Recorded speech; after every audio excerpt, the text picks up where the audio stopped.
Hey, this is Brad with Blue Nile Farm. I want to talk about hay tedders today and then talk about their importance and how they affect me and my farm operation and may help you on yours. So we're going to go over tedders, how they're used, and what you may want to look for when you're purchasing one, and some of the benefits of why you should have one. So stay tuned and enjoy the video. So there's a lot of different manufacturers that make tedders, and I think that I find that when I look on the market what one has, I'm going to kind of go over the different parts. So first off, let's look at tires. Some of them, probably the thing that I see the most when I look at tedders is that how easy are they to be transported. And a lot of these tedders got these tiny little wheels, and I'm like, how am I going to take this tedder and drive it 20-30 minutes down the road? And you know, how is that thing going to be rugged enough to handle, you know, certain fields? And so that kind of is what swayed me into the Peck, was because when I was looking at their tires, they're beefier, they handle well, they roll across the field well, and they seem like they're stout.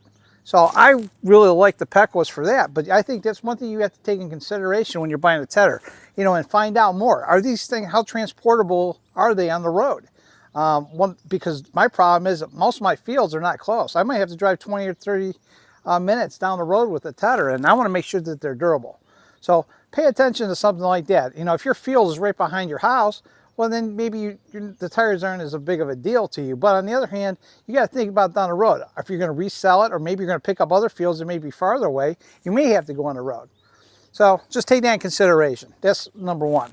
Number two is there's 2-spin tedders, there's 4 spins, there's 6 spins, and they get bigger and bigger up the line. To me, I would never purchase a 2-spinner. I don't even care if I only had one field that's 10 acres. I will never have a 2-spinner because it takes way too long to get coverage, and you're going to go back and forth forever. Absolutely never get a 2-spinner, in my opinion. Secondly, if you get any one, I like the 4s. And the reason why I like the 4, it covers almost 18 foot in one pass. You can go relatively quickly depending how smooth your fields are. You're going to get more coverage. And lastly, yes, the more spinners that you have, the more mechanics are involved. So one breaks, they all break. So, you know, I like to have 4 because it's the perfect number for me.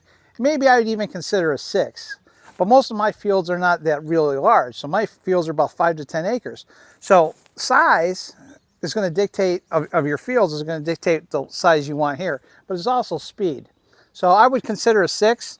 But I'm very happy with 4s, and I've had problems with breakdowns, and that's why I'm going to go over that in a while and explain the problems I've had with this tedder and how and why I like to stick with a 4, because the less that break and they're the easier to fix, the more mechanical pieces, the more problems you will have. And I like to keep it relatively simple. So that's my thinking on that. So one issue I want to talk about with this tedder specifically, but I would say probably for anything agricultural that you're taking down the road, is that make sure you get yourself a locking Lynch pin. If you don't have one of these, I think you need to invest in one. They're going to be a godsend. I've owned this thing for 6 to 7 years. I've hauled this many, many times down the road. 2 years ago, I was just hauling down the road, and I just had a pin that was sticking through this tedder, and I hit a bumpy part in the road. All of a sudden, the pin popped out, and I lost my tedder, and it wound up kind of slamming in the back end of this on the ground, and I stopped it. I put the pin back in, I got on the tractor, I went down the road not even 1,000 foot, it popped off, but this time it verged into the oncoming traffic, and luckily nobody got hit, no damage took place to the tedder. Everybody sat in their car, I'm struggling on the road trying to get this up, and then I picked up the tongue, and it was pretty light. So after that, I immediately went down to the store, spent $25 and bought one of these locking pins, because I suggest that you got to have peace of mind when you pull any piece of equipment down the road. And something like this that's lighter in the front end, you got to have a locking pin. Don't ever take it for granted, because all it takes is one accident and you're wrecking your tedder. You're going to have a lot of damage. It's going to put a lot of cost to you. If this tedder would have hit a car, I probably would have got sued, and I really wouldn't be too happy about that. Or if somebody got hurt or killed, you're going to have that to deal with as well, plus lots of lawsuits. So my suggestion is be smart. Go get yourself a locking Lynch pin. That's what they're for. And I'm going to tell you, it's very important when you're using it, especially with a later piece of equipment like a tedder. But I would think about it for everything that you use. When you make hay, you have different pieces of equipment that are essential in the haymaking process. In northeastern Ohio, the number one thing is something to mow down your hay with, and whether it can condition it or not is an option. But you need something to cut the hay down with. Secondly, you need a tedder, and what a tedder does is basically spreads that hay in the field and allows it to dry quicker. That's what it's for. It spreads it out. Then you have a rake that takes it and puts it in a row so the baler can go down, which is the fourth piece of equipment, and suck it up and bale it. That's really the fourth piece of equipment that you really need to get started to do hay.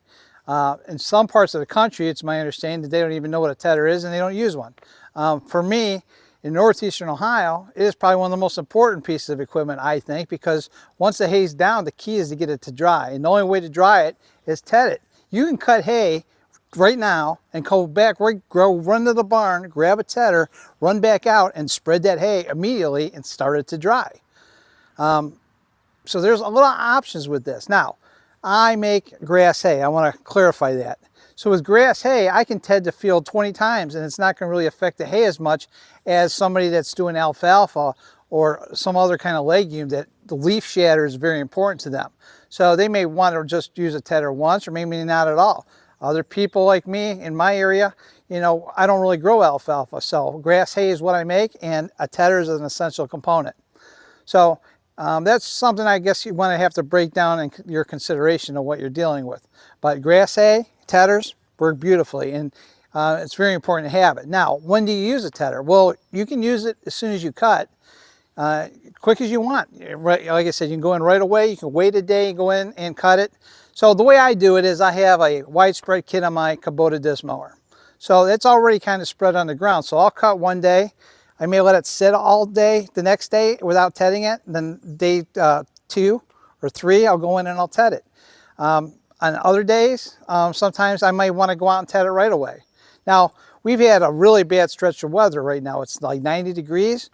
It's hard. It's really humid out. And I was trying to get my hay made. And of course, we got a nice pop-up shower and we had about 3 inches just drop down on us a day ago.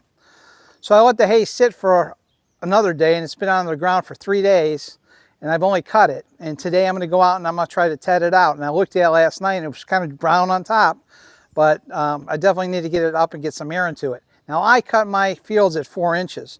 So that's another component when we talk about tedders and even rakes for that matter, is that, you know, with 4 inches up, you know, if it rains, the rain is going to be down below that my grasses, and hopefully that higher grass that I left up there is keeping the grass I cut, the hay up above the ground. So the reason why I like to cut it 4 inches, not only is it better for legume or grass hay, the other reason I like it is because I don't have my tines don't have to go all the way so low and get beat up on the ground. And that's what I think happens a lot with guys with their hay rakes and their tedders, is that they cut so short that they have to run the tedder so low to the ground that it's just beating up their tines. And I don't think that does you any good. So my suggestion is, you know, especially if you make grass hay, get your mower, raise it up, get the cut 4 inches, and then you can go in with the tedder and you don't have to go so low, and you'll have less damage to your machine, less wear and tear, less pressure on the gears. Your life is going to be so much better. And that's what happened for me, is that I had a breakdown a couple years ago, well, like 4 years ago, and it screwed up so many different parts of this. So what happened was Pequa, and this is an older unit, it's called the TT4000. They have newer versions and they've said they've made improvements on their models. But what happened was I wound up having one of these tires fell into a groundhog hole, and the shaft that holds the tire to the rotor actually shot off, and the whole rotor went flying in one direction and the whole tedder was getting dragged across the field. So not only did I have to get the shaft fixed, but it wound up bending a bunch of the arms. And then it wound up torquing some of the bars that were inside here, and things were just completely off. But it took me 3 years to figure out all these things. I even took it to a dealer and they kind of put it together half-assed, but you know, again, I noticed I had tines bent and everything was just not working properly. So I fixed everything on it and now it works perfectly. And because I'm cutting higher, I have zero stress on this, because what happens is if it gets bound up or hits the ground, it starts to kind of have like a safety valve where it'll start to click. I guess you want to say. But the problem is you got to shut down right away. And since I've wound up going higher, I have had less binding on this unit and everything runs smooth. And I think that's really where I'm trying to get my point across. Higher you cut, the less obstructions, the cleaner your hay. It's just all around a smoother way to operate and less damage. Each tine here is about $20 to $25. So, you know, if I wind up losing one of these tines and it runs on one, I'm fine with that. But, you know, if you lose two, I would definitely change it. But if you start to lose more, you know, more you lose, the more you need to replace. I try to stay up on this a lot. I replace a few of them every year. But, you know, I do about 150 acres of hay for myself. And it kind of keeps me plenty busy with the machinery, and they're always constantly running. So, but this unit, I love the tires. Like I said, they're heavy duty. And this older unit, I've replaced shafts on 3 out of the 4 discs. And so now they're supposedly pretty airtight and they're not going to have a problem. So that's something you need to kind of be aware of too when you buy an older unit. But the Peckel brand is made out of Pennsylvania, and I'm pretty happy with them. As far as getting parts goes, I can get them on Messics or I can get it online. A lot of dealer support. It seems like they've ever been pretty good to work with, and their manuals and stuff are online too, so it's easy to get access to things that you need to have. But other than that, I highly like this unit. There's wear and tear parts that need to be fixed, you know, down the road. But for the most part, I mean, it's a reliable tedder, and I'd buy another one without a thought. You know, it's just been good to me, and it's taken a lot of abuse. And some of these fields I'm in are really pretty rough, and it does manage pretty well. But I will give you a demonstration of this in action here in a little bit. All right, so we're out in the field right now. I'm showing you hay that was actually put in the rows. It was going to be ready to get baled, and what happened was it was getting late at night, and my baler, the cylinder that lifts, there's 2 cylinders on the baler that lifts up the back door. One of the cylinders blew, and it was pouring oil out like crazy, so I had to stop, and I couldn't finish this field. And then, of course, I had the pop-up shower that kind of put everything to bed. But anyway, we're going to show you why I use a tedder and rows that I already raked, and I basically have to get this thing to dry. If you look in this row and you look underneath it, it's still wet. This is all wet hay. This is all wet hay, and it needs to be dried out. It's not going to dry out. It's darn near green. So instead of putting it in a row and trying to flip it, it's going to be way better to just disperse it than re-rake it again. It'd be a lot faster, and you can get more coverage and get more dried. You know, I'm not going to worry about, you know, baling up something that's green. It could potentially cause a barn fire. So this is what we're going to wind up doing. And this is an ideal time to use the tedder to save hay. And I can get this covered faster and spread out quicker by this than any time going up and down with these rows with the rake. Now, what I hate about this field, and there's a lot of guys out here that did this, I don't do it, is I hate dead furrows. It seems like in this field, every 20 feet's a dead furrow. So water comes in, it's sitting in a dead furrow, all that hay's just getting soaked up, and you can't bale it. So that's where it's hard to rake it. I'd rather just rake it once and then bale it up. So with that said, let's go Ted. So I hope you guys can see that was well worth doing, because by going through and spreading this out, we're going to get some air to this. Now I'm going to let it sit here for a little bit. I got other fields to Ted.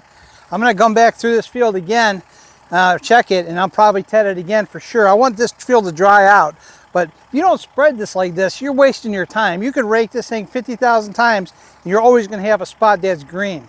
So do yourself a favor, you know, and run that tedder over and over this thing, and let Mother Nature do the drying. Because right now I know I still have clumps in here that need to get dried out. Well, if you've tedded before, you know that it's going to spread. The drier it gets, the easier the stuff will spread up. So, but the first thing is to get into the starts the drying process. As it dries, it'll be like just blowing feathers in the air. It's just going to be so easy. Then you know you're on the right track. So we're going to get back to tedding. I'm going to finish this field, and we're going to go down and save another one. But I hate losing hay. I refuse to lose it. And you know, this stuff here, by the way, if you got horses that have laminitis, or people are always looking for hay to help their horse with laminitis, rain down hay is good for horses with laminitis because it reduces that sugar content.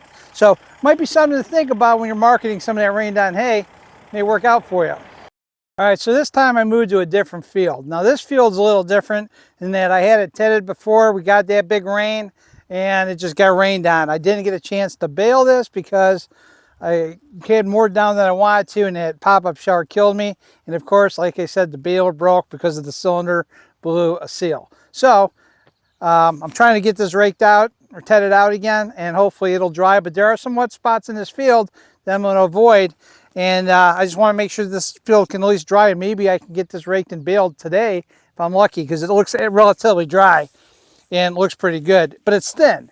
And the only other issue you have to deal with is this humidity issue. You know, this stuff is like squishy soft. It doesn't, you know, it's not crisp. And that's what bothers me, because I don't want to bale anything that's too hot. But it's really fine grasses in here, and it'll be good hay. It's just not real thick. So this one I tedded. This hasn't been tedded yet, so you kind of get to see the difference with a little bit of fluff to get a little bit of air in here. And we'll see how the day progresses. I live like a mile from Lake Erie, so it should be a little cooler by the shoreline area than it is inland. But again, I have the lake to contend with, and you know, gets kind of humid out here where it affects the drying process. So anyway, with that said, I'm just going to ted this field out, and I just want to show you an example of this field. And then we're going to move to a different field, which is a very thick field, and it was just cut. It was never tedded. And we'll be dealing with that next. I want to cover one other point here before we move on to the other field, and that's talking about rained on hay and when you have standing water in the field. You know, because I cut it 4 inches, my hay is normally up above the 4 inches and the water's below that. So a lot of times you can take a tedder and spread that hay and keep it up on the top, and hopefully the bottom will eventually dry. But sometimes it doesn't happen that way, and you're getting to a rut. So I'm going to kind of hopefully show you the best I can here in this next little clip on how you deal with it with a tedder. You know, a lot of times you can get it dry, and then you may have to go over with a rake and just drag it off into a windrow and get to it later. In this case, I didn't bother. I wound up baling it up anyway, but it's just nature of the beast. You're going to have standing water in places, and you might lose your hay, or you're going to have to feed it out right away. So this is just different scenarios that you deal with, and you know, I want to cover that here in a second. So let's get into that right now. So right here is an example, and I'm pointing down at water that's actually sitting on the ground. And what's nice, like I say, I put 4 inches up. This whole section right in here is all wet, and there's standing water, at least an inch or so on the ground, and you can actually smell it. And hopefully that'll evaporate. But what I was able to do with the tedder was flip that hay up, keep it on some of the grass itself so it dries. So maybe I can rake it off and maybe save it, or I'm going to have to bypass it. But that's problem with this hay business, is that when it rains, it either gets you good and you can do all you can to save it. And I'm hoping I can save this field, at least a good chunk of it, because I hate wasting it. There's a lot of hay still in here, and I don't want to see it go to waste. But this is where the tedder comes into play, is you can actually work this ground, respread it, and get it, you know, to dry. And you know, if you're a state that doesn't really use tedders, but you have these similar problems, maybe you might want to invest in one. I think they're the most crucial tool to the hay production in my area. And the biggest thing with grass hay in general is that even if it gets rained on, you know, it can recover a lot better than the legume hay. So it's worth trying to save it. And, you know, you can, as long as you ted it and stay on top of it. You know, I've had it rained on several times, and I've had it where I baled it several times, and I've had good luck with that. So it just depends on, you know, what you're able to do. All right, so this is going to be my last field, and basically the way this one works is that this thing was mowed with the Kubota disc mower conditioner. I had this mowed up, and right now it's just been sitting. And even though this is with the widespread kit, I haven't tedded yet. It's been down for like, this is day 3. So you can see on top it's pretty dry, but underneath it's going to be pretty green. So we definitely got to ted this out and salvage it. So we're going to ted it out right now and bring this back to life. And again, it's probably not going to be that big of a factor. They just keep calling for rain, all these pop-up showers, and it's in the 90s, and I'm hoping this thing will dry out really quick, and hopefully I could bale tomorrow without any rain. So with that said, you know, this is all we can do. But we're going to run the tether through this, and we'll see how it goes. This is a very thick field, though, when I cut this. I was pretty happy with the quantity. I only cut half of it. There's a bunch of it over here, but there's going to be enough in here to play with. So we'll see how it goes. So I made one pass with the tether around, and you can see the difference between a fluffed up row and one that we're working on. And the tether does a really nice job. I've seen other guys run tethers, and it seems like all their tether did was mix. And my theory behind a tether is I want to go slow and steady, and I want to take every bit of grass and be able to flip it so it dries. So when you look behind me here,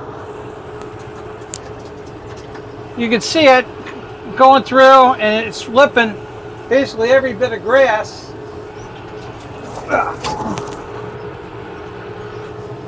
Flipping every bit of grass nice and high, and it's getting it to dry. And that's really the whole objective here, is to, you know, get it to dry. So I'm only going 4.7 miles an hour at 1750 RPM, so I'm not going fast, but I want to go steady, and I want to make sure that, you know, when I'm able to make this thing to dry, it's the most important part. Because I'm looking at the grass I've already flipped already. A lot of it's already green.